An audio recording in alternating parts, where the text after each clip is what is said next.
Olá pessoal, sejam muito bem-vindos ao canal Resumos Legais. Na aula de hoje nós iremos tratar das garantias eleitorais. Este é um conteúdo do concurso do TSE Unificado, então se você está inscrito neste concurso, acompanhe as nossas postagens aqui do canal. Em relação às garantias eleitorais, elas constam lá no artigo 236 do Código Eleitoral. O Código Eleitoral vai prever alguns instrumentos que são destinados à proteção da liberdade do exercício do voto. Veja só o que diz o artigo 236. Nenhuma autoridade poderá, desde 5 dias antes e até 48 horas depois do encerramento da eleição, prender ou deter qualquer eleitor, salvo em flagrante delito ou em virtude de sentença criminal condenatória por crime inafiançável, ou ainda por desrespeito ao salvo-conduto. Lá no Código Eleitoral consta este artigo. Agora veja bem, o Código Eleitoral, ele vai proteger, ele vai garantir o exercício do voto nestes termos, não somente ao eleitor, mas também vai abranger os membros da mesa receptora, os fiscais do partido e até mesmo os candidatos. Porém, quando se refere aos candidatos, essa garantia ela é bem maior. Veja o que diz o parágrafo 1º. Os membros das mesas receptoras e os fiscais do partido, durante o exercício de suas funções, não poderão ser detidos ou presos, salvo o caso de flagrante delito. Da mesma garantia gozarão os candidatos desde 15 dias antes da eleição. Veja bem, menciona-se o prazo de 15 dias quando se referir aos candidatos, 15 dias antes da eleição.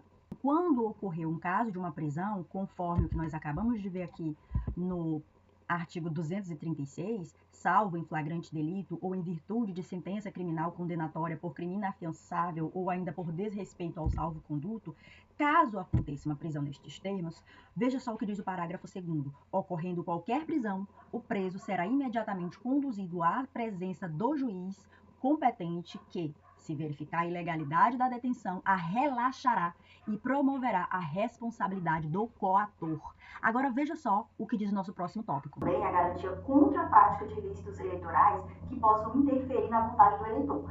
Veja o que diz o artigo 237 do Código Eleitoral. A interferência do poder econômico e o desvio ou abuso do poder de autoridade em desfavor da liberdade do voto serão coibidos e punidos.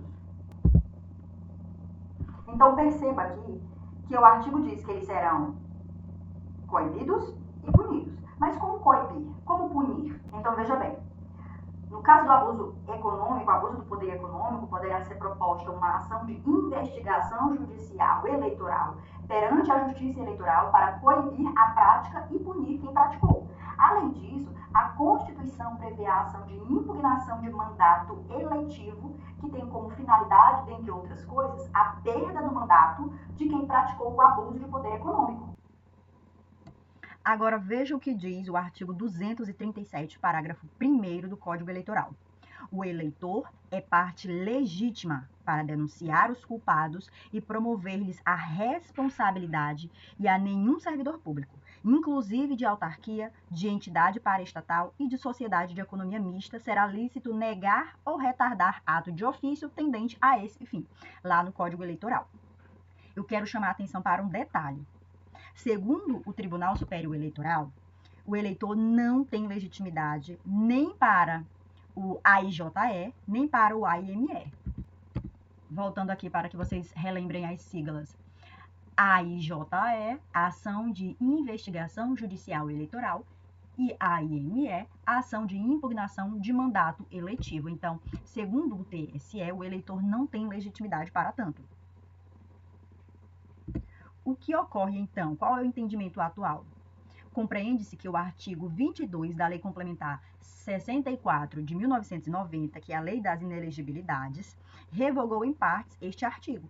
O artigo 22 vai dizer o seguinte, a redação dele é a seguinte: qualquer partido político, coligação, candidato ou Ministério Público Eleitoral poderá representar a Justiça Eleitoral diretamente ao corregedor geral ou regional, relatando fatos e indicando provas, indícios e circunstâncias, e pedir a abertura de investigação judicial para apurar o uso indevido desvio ou abuso de poder econômico ou do poder de autoridade ou utilização indevida de veículos ou meios de comunicação social em benefício do candidato ou do partido político obedecido o seguinte rito. Aí lá no artigo 22 da lei vai mostrar o rito que deve ser seguido.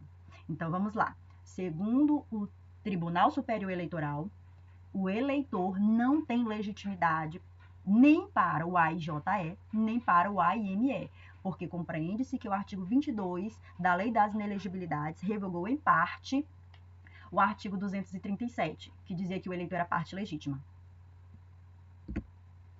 Avançando, por fim, em relação às garantias eleitorais, nós vamos ter o seguinte: é proibida, durante o ato eleitoral, a presença de força pública no edifício em que funcionar mesa receptora ou nas imediações, observado o disposto no artigo 141.